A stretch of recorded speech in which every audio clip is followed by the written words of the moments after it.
Hello, அனைவருக்கும் வணக்கம். இன்று பிறந்தநாள் கொண்டாடும் அனைவருக்கும் வணக்கம்.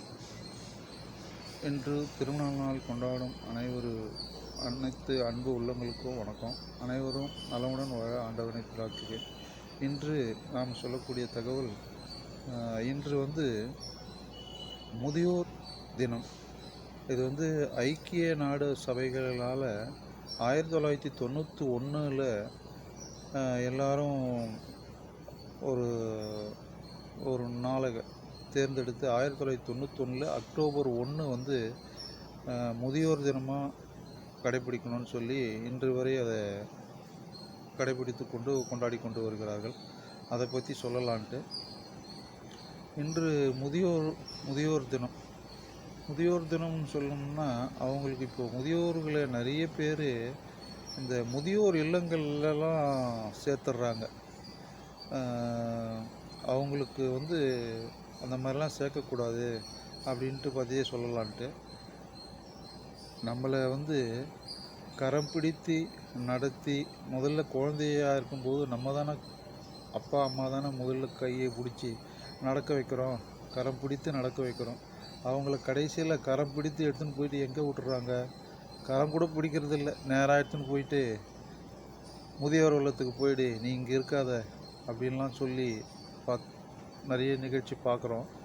நான் என்னுடைய அனுபவத்தில் ஒருத்தரை பார்த்தேன்.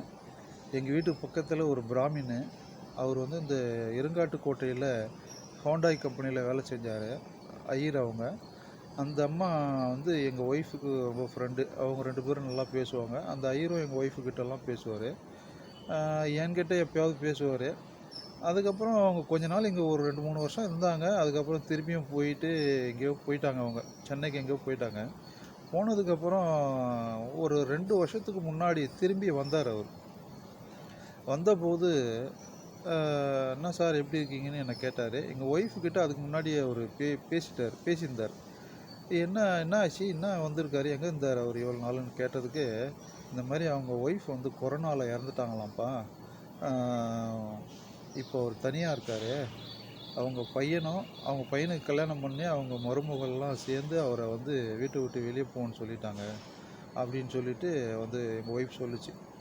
உடனே என்ன பண்ணுறதுன்னு கேட்டால், அவர் என்ன கேட்டிருக்காருன்னா, உங்கள் ஹஸ்பண்டை கொஞ்சம் ஆதார் கார்டு எடுத்துகிட்டு இந்த உரக்கடம் பக்கத்தில் வாலாஜாபாத் போகிற வழியில் கொஞ்சம் ஒரு முதியோர் இல்லம் இருக்கு, அங்கே நான் பேசிட்டேன், என்னை கொஞ்சம் உங்கள் அட்ரஸ் ப்ரூஃப் வச்சு என்னை சேர்க்கணும் அப்படின்னு சொல்லி எங்கள் ஒய்ஃப்கிட்ட சொல்லியிருக்கார்.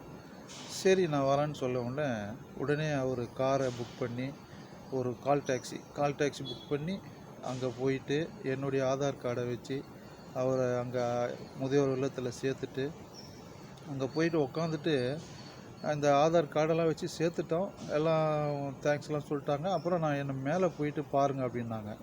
மேலே போயிட்டு அந்த ரூம்லாம் பார்த்தா, அங்கே இருக்கிற முதியோர்கள்லாம் பார்த்தா எல்லாம் வசதியான முகங்கள், எல்லாருமே பணக்காரங்க தோற்றம் உள்ளவங்க. எல்லாருக்கும் ஒரு பெட்டு போட்டு தனித்தனியாக உட்காந்துருக்காங்க. டிவி ஓடுது, அதுக்கு எதிரில் ஒரு சூப்பர்வைசர் ஒரு லேடி உட்காந்துருந்தாங்க. இதெல்லாம் பார்க்கும்போது அங்கேயே அழுதுட்டேன். இந்த மாதிரிலாம் இந்த பசங்க இருக்கிறாங்களே, இளைஞர்கள் ஏன் இப்படி இருக்கிறாங்க அப்படின்னு சொல்லி அப்பயே ரொம்ப கண் கலங்கினேன். அதுக்கப்புறம் சரி வீட்டுக்கு எங்கள் ஒய்ஃப்கிட்ட சொன்னேன், இந்த மாதிரிலாம் இருக்குதுன்னு சொல்லி. இப்படி இந்த இளைஞர்கள்லாம் மனசை கல்லாக்கி தன்னுடைய தாய் தகப்பனை முதியோர் இல்லங்கள்லாம் விட்டுறாங்க. அதை பற்றி சொல்கிறதுக்காக தான்.